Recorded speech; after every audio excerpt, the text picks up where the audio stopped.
Morning guys, আশা কৰোঁ আপোনালোকৰ আজি দিনটো ভালে যাওক। ৱেলকামটো জনাইছোঁ আজি মোৰ এটা সৰু মিনি ব্লগ লৈ।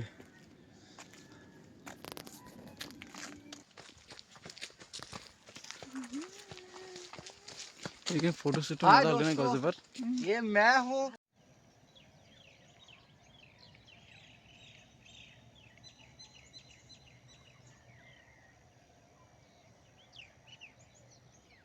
গাইজ, মই আপোনালোকক এটা কুৱেশ্যন সুধিব বিচাৰিছোঁ। আপোনালোকে কওকচোন, নাম ইম্পৰ্টেণ্ট হয় या দাম ইম্পৰ্টেণ্ট হয়? মই জনা মানে মানুহৰ নাম ইম্পৰ্টেণ্ট হয়।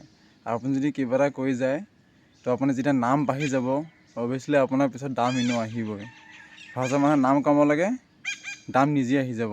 চ' মই আপোনালোকৰ ভিডিঅ'টো বনাই আছোঁ কাৰণ মই ইউটিউবত ভিডিঅ' বনাই আছোঁ মই নাম বনাবৰ কাৰণে, দাম বনাবৰ কাৰণে নাম বনাব পাৰিছোঁ। যেতিয়া মোৰ নাম বনি যাব, তেতিয়া মোৰ দাম নিজে আপোনাৰ মোৰ ওচৰত আহি যাব। বাছ মানুহে ফাৰ্ষ্টত নাম কামাব লাগে, তাৰপিছত দাম নিজে আহি যাব। তো মোৰ ভিডিঅ'বিলাক আপোনালোকে চাওক। যদি আমাৰ নিচিনা ল'ৰাবিলাকক যদি আমাৰ অসমৰ মানুহে যদি ছাপোৰ্ট নকৰে, কোনে ছাপোৰ্ট কৰিব বাৰু? তো আপোনালোকে আমাক ছাপোৰ্ট কৰক, তেতিয়া আমি ওপৰলৈ যাবিম।